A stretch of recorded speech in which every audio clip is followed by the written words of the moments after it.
आप जो एक बोल रहे थे कि अक्टूबर में हमारे बाजार अच्छे रह सकते हैं, फेस्टिव सीजन भी है, उसका भी हम इम्पैक्ट देख रहे हैं। अब तक तो कंजम्पशन बेस्ड तो ग्रोथ हमें अच्छी दिख ही रही थी, पर क्या ये अक्टूबर का ट्रेंड बरकरार रहेगा? क्योंकि एक तो ये जो अमेरिका में वो हो रहा है वो रोज चिंता दे रहा है, और अगर भारी ग्लोबल सेलिंग है तो कब तक हम संभले रहेंगे।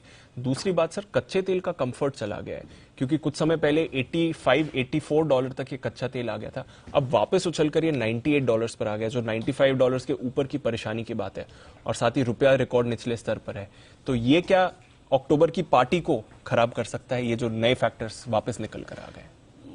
देखिए, इसमें कोई डाउट नहीं कि मतलब मुझे तो परेशानी एक ही चीज से होती है, और वो है कच्चा तेल। अगर कच्चा तेल कंट्रोल में है तो मुझे बहुत दिक्कत नहीं है, और कच्चा तेल अब उस रेंज के आसपास आ रहा है जहां से ब्लड प्रेशर बढ़ना शुरू हो रहा है। हाँ, मतलब अभी तक तो ठीक है कि 85 से 95 की रेंज में आ गया तो ठीक है। मतलब अब 3 डिजिट में तो नहीं देखना, 3 डिजिट में देखने में अब प्रॉब्लम क्या है दीप, प्रॉब्लम इसका इम्पैक्ट डबल है।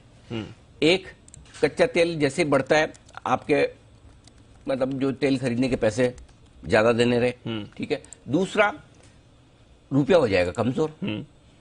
अब 82 के को तो तोड़ के 82 हो गए हम, अब और कितना कमजोर करना भाई, है ना। करेक्ट। सो मेरे ख्याल से आज डबल इम्पैक्ट है, एक तो महंगा कच्चा तेल और एक कमजोर रुपया, वो 2 थप्पड़ मारता है दोनों तरफ। हाँ, दोनों तरफ बुरा हाल कर देगा। हाँ। वो दिक्कत वाली बात है।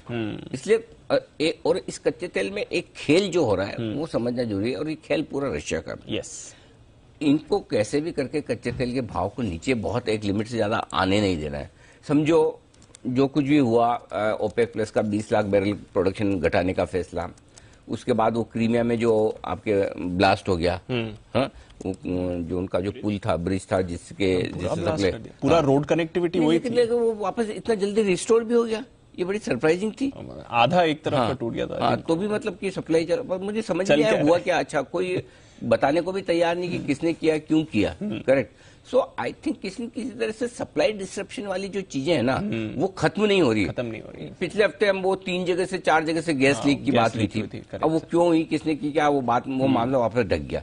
अब 2 दिन बाद ये ब्रिज पे जो हुआ वो भी भूल जाएंगे। लेकिन इनमें अगर आप अंदर जाके समझकर पढ़ने की कोशिश करें तो ये कहीं कहीं है ना, दुनिया भर में सप्लाई डिस्ट्रप्शन करने का जो चक्कर चल रहा है ना, उस पर काम तो हो रहा है डायरेक्टली इनडायरेक्टली कहीं कहीं, और इसमें सबसे ज्यादा इंटरेस्ट रशिया का ही हो सकता है।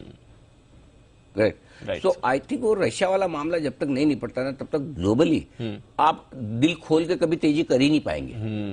दूसरा, जैसे जैसे सर्दियां नजदीक आ रही है, अब तो यहाँ मुंबई में भी मुझे टेम्परेचर कम लगने लगा है। बढ़िया मौसम था, वीकेंड में एक अच्छी बात है। हाँ, वीकेंड पे इस बार मौसम बहुत अच्छा था। तो अभी ये हाल है दीप कि जैसे जैसे सर्दियां शुरू होंगी ना, ये एनर्जी प्राइसेस अगर कम नहीं तो 2-4 यूरोप के देश उड़ ही जाएंगे, संभाल ही नहीं पाएंगे। और सब तो बुजुर्ग लोग हैं वहां पे, पेंशन पे जीने वाले लोग हैं, ठीक है। अगर भाई आपका 2000 रुपए का बिजली का बिल आता है, वो 10,000 का हो गया, 15-20 हजार का हो गया, कहाँ से भरेंगे? बुरा हाल होगा, है ना।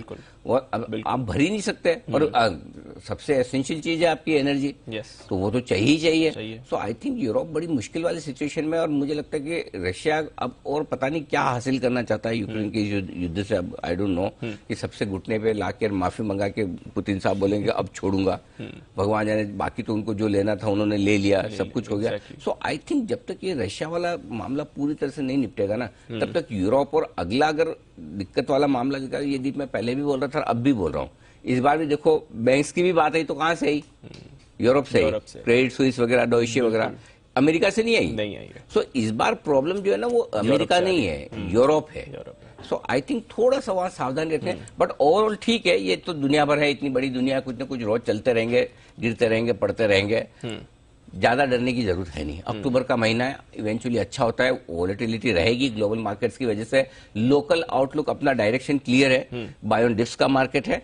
इंटरनेशनली जो कुछ भी, जब भी बड़ी बड़ी गिरावट के साथ हम खुलेंगे, जब भी तेज गिरेंगे, जब भी मुंह मारो, उस दिन खरीदना है। तो हमारे मौका जो मिले वो फायदा उठाएं, अपने लेना है।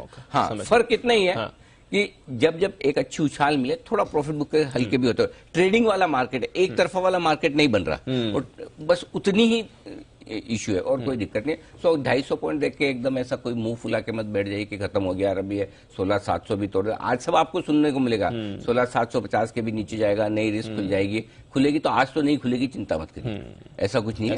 हाँ, आज देखते हैं, आज 9-15 इंपॉर्टेंट नहीं है, 3:30 बजे। 3:30 को अगर हम 17,000 को क्लोजिंग बेसिस पे होल्ड करते हैं तो कोई खास ऐसी दिक्कत वाली बात नहीं है, वो देखना है बस। तो अगर 17,000 और 17,100 के ऊपर अगर बंद होते हैं दीप, तब तो बहुत ही बढ़िया है, तब तो कुछ हुआ ही नहीं ऐसा समझना। समझ के हाँ, और 17,000 के नीचे बंद होते हैं तो फिर थोड़ा सा चिंता की बात है। असली क्लोजिंग जो खराब होगी वो आपकी 16,800 के नीचे ही ट्रेंड, वो जो लास्ट टाइम का रिवर्सल था उसके पहले नहीं। तो ऐसे कुशन है अपने पास डेफिनेटली।